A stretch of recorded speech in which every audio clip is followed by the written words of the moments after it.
Solving equations using algebra. This is part A. We've learned some models and different things that are used.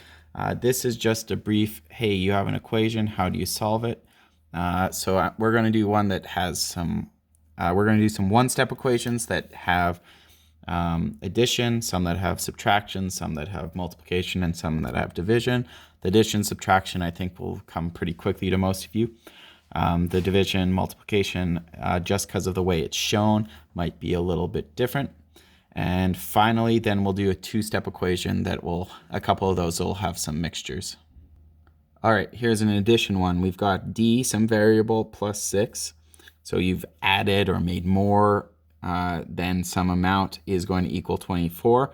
So to do this, do the opposite function, which is d equals, this becomes 0, equals 24 minus 6 is 18. There's your answer.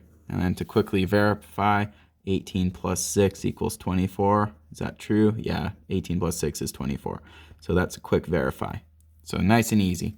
Next, we've got r subtract 2 is 848. r subtract 2 is 848. So subtract 2, do the opposite, plus 2. We're going to add 2 to both sides. We'll be left with r equals 848 is 850. Quickly verify. 850 subtract 2 is 848. Yes, 848 equals 848. For simple questions like this, verifying seems silly, but at least it's quick to do. I'm going to do another one that has the variable on the other side. So 282 equals r plus 2,496. We need to get our r by itself, so let's do the opposite of this. Subtract 2,496. We're going to subtract that from the other side, 2,496. Okay, now this here is a little complicated because we've got a little bit of a problem. We're going to end up with a negative number. Yes, variables can equal negative numbers. We're going to get a negative number here. So we've got 282 that's going to need to counteract with these negatives. And we're going to end up, if we put in our calculator, we'd have 2,214 is what we're going to have in the negative value. So r equals negative 2,214. You could use a calculator for that, or you could use some integers. When it's big numbers, it's okay to use a calculator.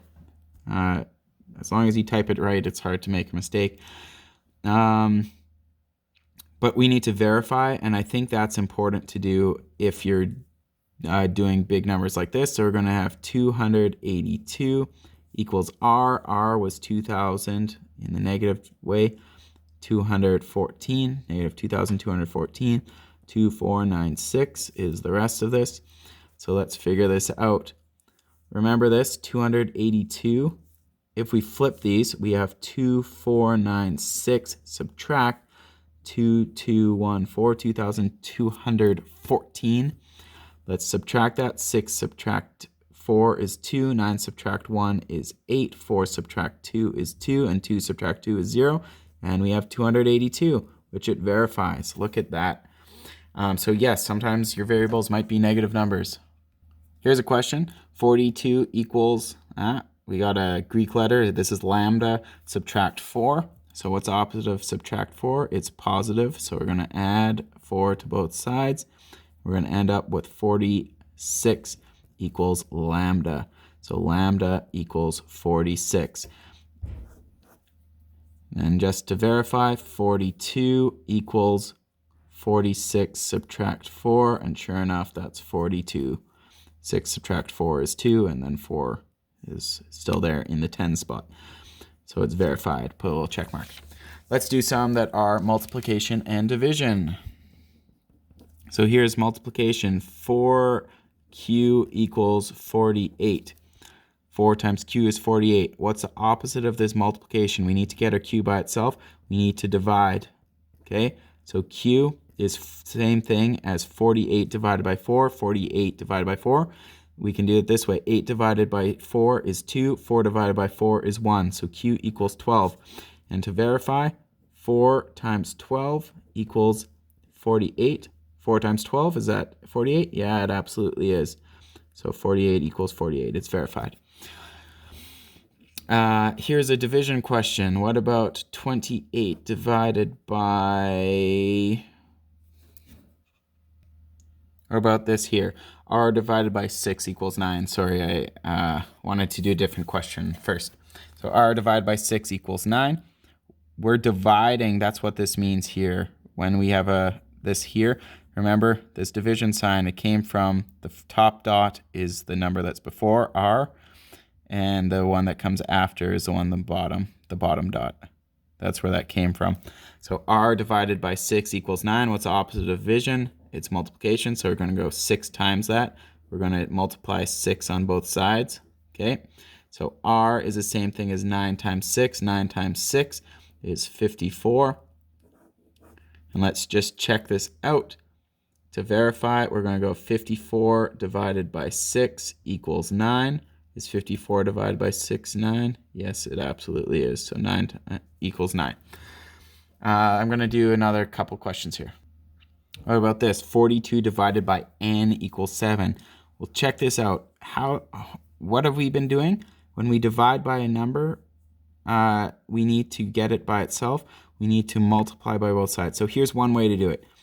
What's on the bottom here? It's an n. We can multiply both sides by n. Okay, and we'll get rid of this. This n cancels with this, and what's on top is 42 is still there, equals 7n. And then what do? We divide by 7, divide by 7. 42 divided by 7 is 6. And these cancel out, and we're left with n. n equals 6. An easier way to look at this is anything that's on the bottom of a fraction, to move it to the other side, all you need to do is just move it to the top of the fraction. Which, if there's not a bottom of the fraction, anything that's there is the top. So you can actually just move it over and just make it like this. You could just skip that step where you're multiplying by n, but what you're essentially doing is just doing this.